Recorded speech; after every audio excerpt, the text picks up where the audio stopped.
Hey guys, welcome back to an interesting video on Wild Rift. So today we're back with another relook, and today we're going to take a look at a updated Tristana complete guide, and this is going to be for patch 4.2b onwards. Likely when we go to patch 4.3 this will still be Tristana's build, but of course we don't know that for sure.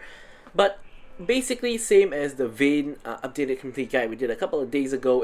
It's pretty obvious what the problem was, which was basically that Shield Bow is a little bit weaker than what it was on release, quite a bit weaker actually because of the lowered shield and lifesteal. So it's now normally not a first item kind of deal, it's normally like a second, third, or even fourth item like you see in this build kind of deal. So anyways, let's go straight through the build.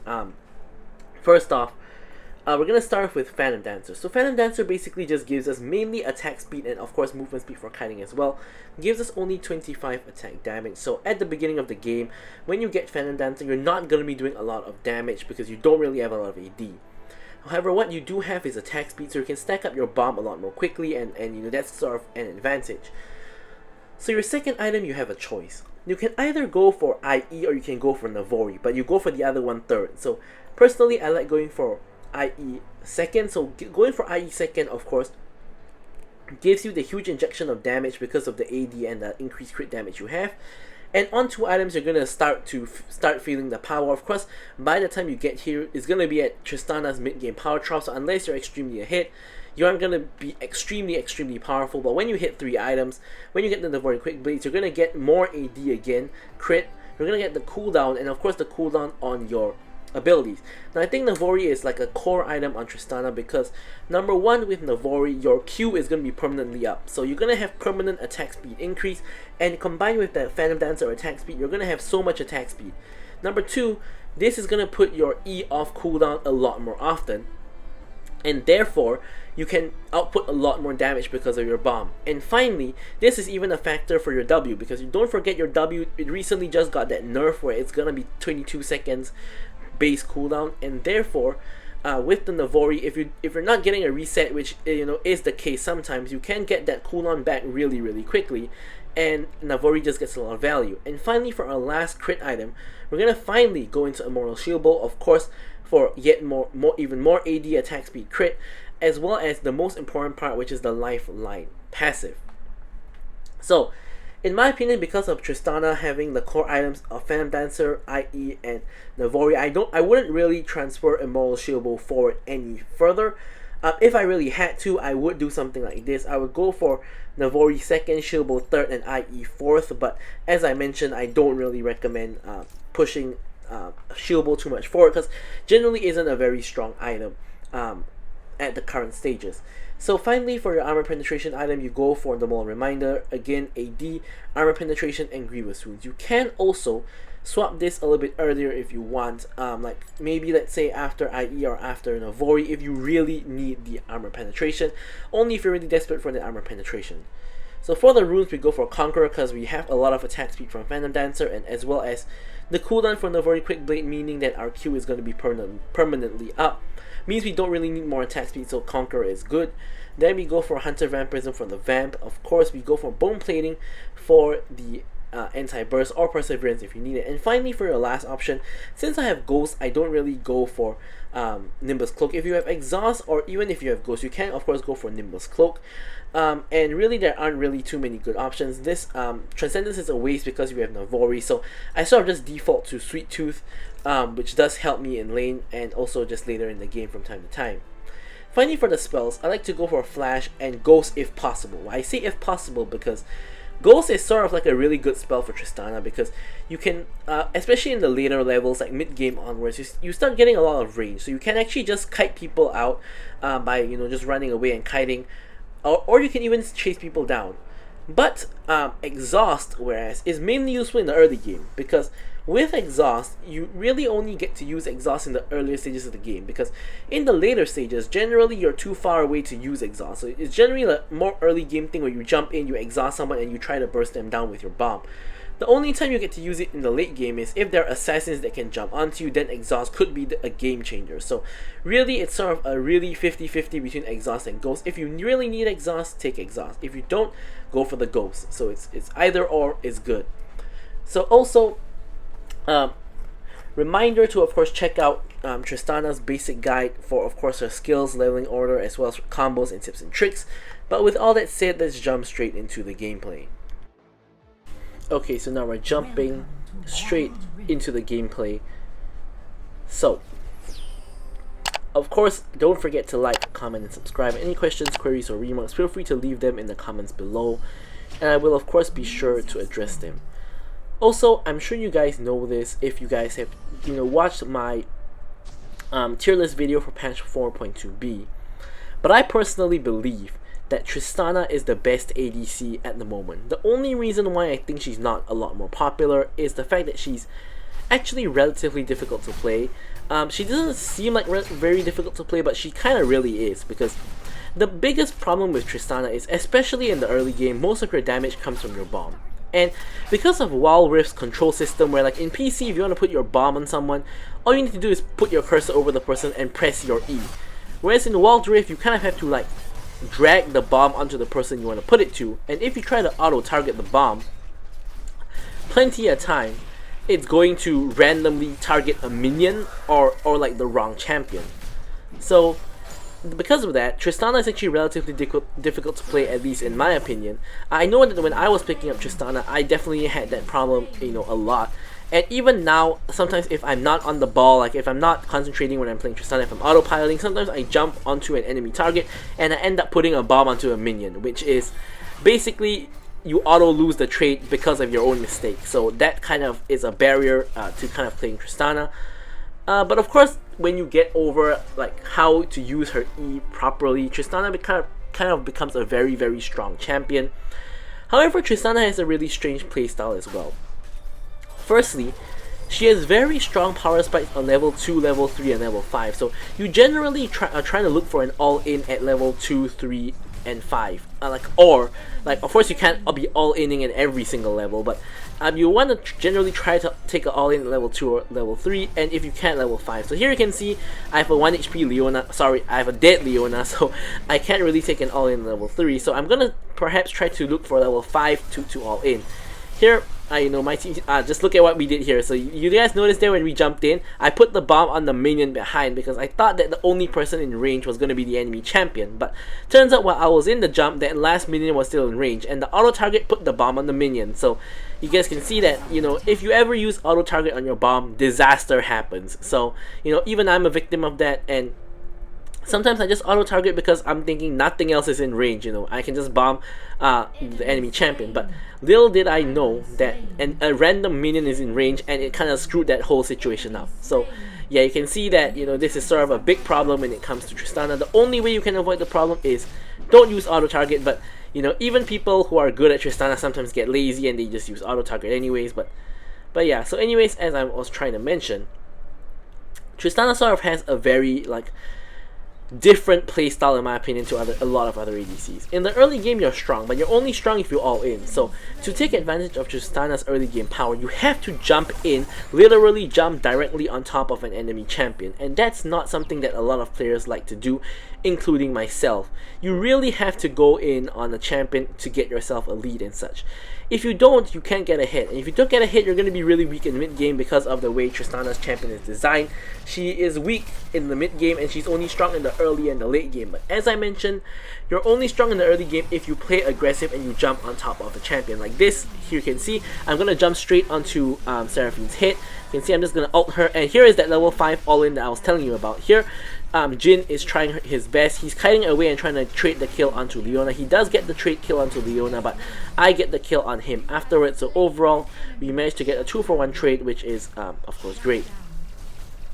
So yeah, so you really have to be aggressive on Tristana. If you don't, you are really not taking advantage of Tristana's strengths, and therefore you will not be good on Tristana. And Tristana is going to be weak because in the mid game she's going to have that trough because you don't get a hit in the early game if you don't go in.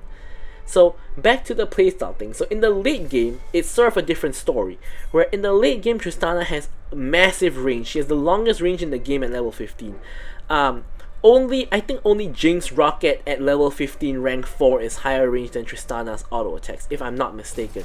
She has higher range than Ashe, higher range than Caitlyn, and all that kind of thing. So Tristana just becomes a monster in a sense that she doesn't actually have to jump in anymore. You can literally just stand behind all your teammates and just blast. So another common mistake made by Tristana players is they get used to the jump in playstyle of Tristana, which you can and should still do in the late game, but only if the situation is correct. So there are plenty situations in the late game you just want to play front to back. So you just want to stand behind your teammates and start blasting people down with Tristana from the backline. You don't want to jump in. You only want to put the bomb and like blast them from behind. You don't want to jump on top of their hits.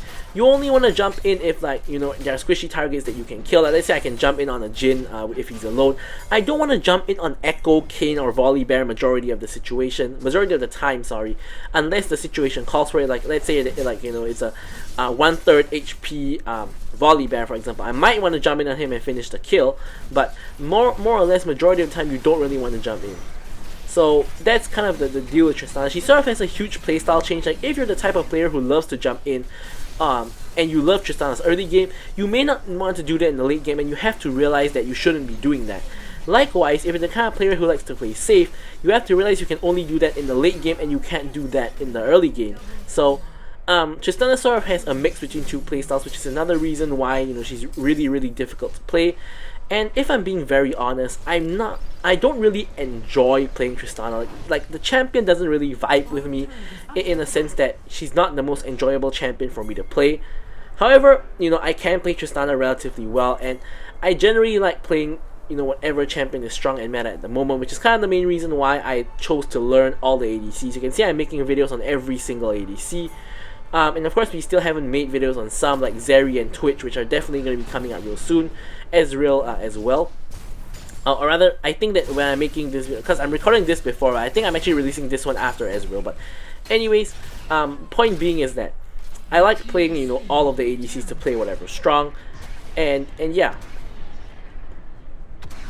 So anyways, here, Jhin trying to snipe us down, but we are able to dodge, you know, 3 of his bullets. He only hits the second shot, which is not too important. And yeah, so we've spent a long time talking about just Tristana in general, but we haven't really talked about Tristana's specifics, except for that one time I went for an all-in at level 5. And, you know, we haven't really covered anything really much about the game itself. But anyways, let's start jumping into that, because we've talked enough about Tristana and her playstyle and her difficulty in general. We can now just talk about the gameplay itself.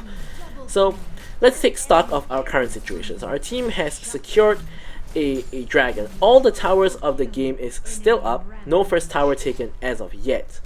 I'm relatively fat, 3-0 and 1. Got you know, the all-in double kill at level 5. We also got, you know, another kill and assist at the dragon fight, and we're doing relatively well. Our counterpart Jhin is actually not too shabby himself. He's 3-2 and 1. Not quite as good of a KDA as me, but very similar in goal, so he's still a big threat.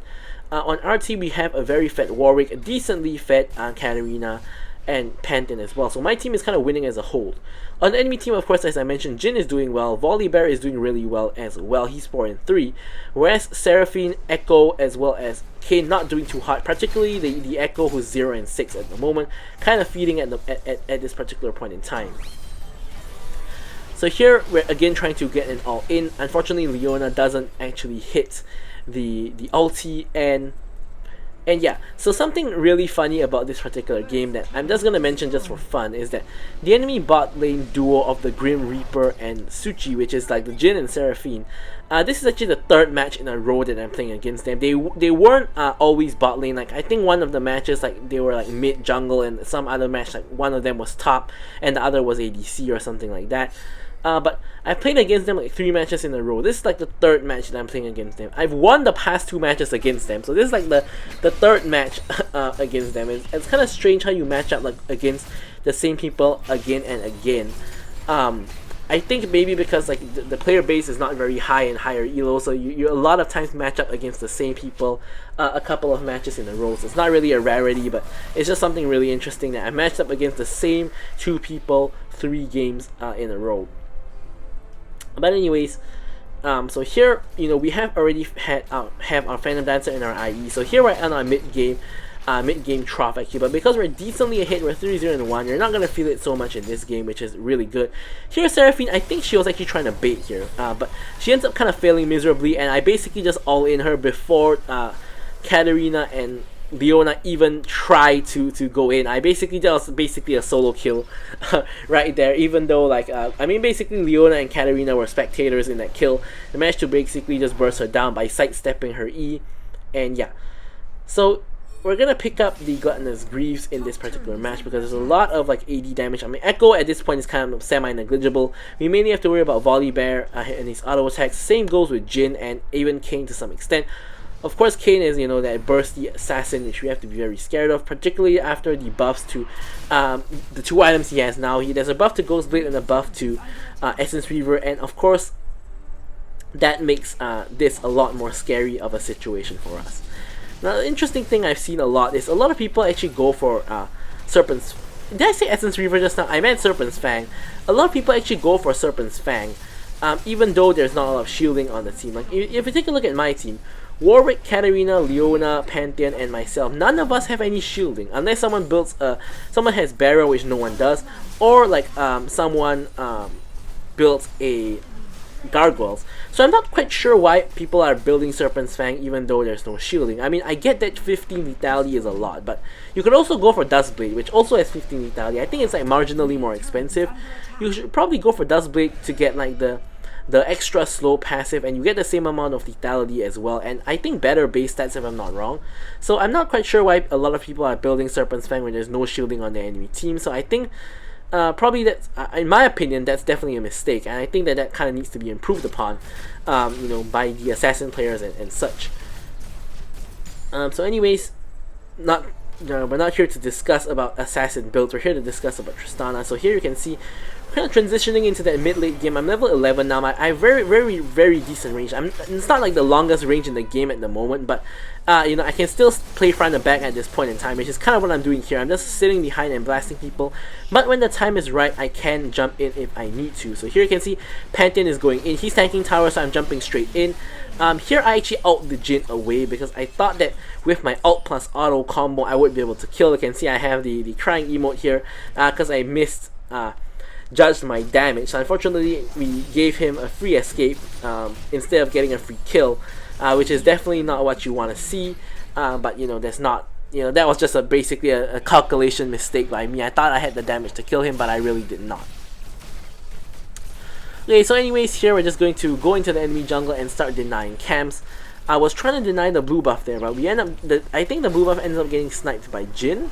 Oh no, Leona actually has the blue buff, so Leona has the blue buff, which is still fine. At least Jhin doesn't have it. Now we turn onto the Jhin, you know, jump on top of his hit, and yeah. So now here, honestly, we're pretty strong. We should be trying to look to do a Baron soon. Our whole team is relatively fed. So and now it's coming to a point where we're starting to roll over them. We're at an 8k gold lead now. Volibear isn't really even doing that well anymore. Same goes for Jhin. Although Volibear does still have a lot of gold, so he is definitely the one to look out for. But here you can see a fight happening at the bottom lane where Leona kind of gets caught out and Pantheon is kind of next in line. He's running away. Here I'm trying to see if I can help him out. Here I'm just blasting the Kayn. Volibear is onto me. I'm gonna blast him away using my ulti. I'm exhausting him and I'm kiting him back using my bomb as well. But he's so tanky and his healing is so insane. Here I thought I got him, but he ends up jumping onto me and stunning me, and I do end up dying, giving the 8-kill shutdown to the Volibear, which is really unfortunate. I did have 3 items at this point, so Volibear is indeed a problem. Here Warwick is gonna finish off both of the kills. So I guess it all kind of turned out okay, but that Volibear is pretty much the only like problem on the enemy team. You can see after he got my shutdown, he's now like almost 11k gold. The rest of his team nowhere close. I mean, Jhin is at 9k. He's not doing too bad, but Volibear is a huge issue at this current moment. So we really gotta look out for the Volibear, and we want to try to stay away from him and play front to back if possible. We don't want to be 1v1ing the Volibear like what we did just now, because that's never really gonna work. So now that we've got a 3-item core, there's 2 options we have here. Number 1, we can try to look for stasis. Number 2, we can try to maybe look for the Maul Reminder, because obviously Volibear is a huge issue. So cutting his healing and, you know, cutting his tankiness could be the way to go. Or number 3, we could just try to out-sustain and try to go for the shield bow. So really 3 options, not 2. Here, Warwick is kind of getting run down. Same goes with Leona. Here, I'm just trying to help Leona escape. So I'm just going to out the Jhin away. And here, I can't help Leona to block because if I do, I'm going to get stunned by Volibear. So I'm going to actually back off. Now here, Pantheon ults in. I assumed that he was going to actually die straight away. But I realized that he's actually tanking and kiting back towards me. So here, I'm trying to help him out. Again, at the exact same spot on the map, I'm trying to kill the Volibear again. And again, it's not really working. So Volibear definitely a huge issue for me. So here again, same story. I didn't really know what Katarina was doing. I guess she ends up going in and getting the kill. Here she's stasis. She's in stasis. I'm trying to help her out here. Unfortunately, she does end up dying, but I'm able to trade the kill onto the Kayn, picking up the red buff at the same time. It's just a whole messy chain of events where everyone's just going in one by one. Here I spot the Echo. I'm just going to catch him out. I'm waiting for him to ult back, and he does. And here Warwick suppress him, and I'm able to finish the kill. Honestly, if he didn't ult back, he would have just actually gotten away. So ulting back was kind of not really the ideal situation. Now, unfortunately, during this time, Dragon spawned, and the enemy team is actually able to steal away the 3rd dragon from us. Jhin is able to basically solo it down, and unfortunately for us, we don't get the triple Drake win condition, which is really unfortunate. Also unfortunate is the fact that the enemy team is not only 3k gold behind, so they've kind of caught up that 5k gold deficit. So here the call is made to, of course, rush the Baron. Now Kayn is only just respawned, and with a Tristana, of course, and 3 items, we can rush Baron really quickly, which is exactly what we do. So we're gonna secure ourselves the Baron, and gonna push out the wave, and then I'm gonna recall and of course pick up some items. So here, as I mentioned, we're gonna pick up the stasis, and afterwards we're gonna of course build towards the Molar Reminder, as I mentioned as well, Volibear being the big issue here. So we are kind of delaying our shield bow to our last item, but you know, we gotta do what we gotta do. Now here in the meantime, my team is sort of like caught in a fight. Here I'm trying to get to the fight to join my team. So here I see a lot of like low HP targets. So here I'm just trying to run people down. Volibear is really low. I know that he's dead, so I'm not wasting time killing the Volibear. I'm just gonna push in the mid wave so that we have a wave to work with to get the tower. Only Jhin is left alive, and honestly, there's not a lot that the Jhin can do against the 3 of us unless we of course mess up. Here we take the tower really quickly. Nexus shield does actually pop here. Here I'm trying to chase the Jhin down and see if I can kill him, but you know, we can't really. So we have a wave coming in at top as well, and here, despite the Nexus shield, we're going to try to blast through the Nexus shield. We get through the Nexus shield and we're onto the actual Nexus, and we are indeed able to pick up the victory here. Me and Katarina stasis for style points, and anyways, that is going to be it for the video. I'm going to leave you guys with the stats as usual. Thank you guys so much for watching the video, and goodbye.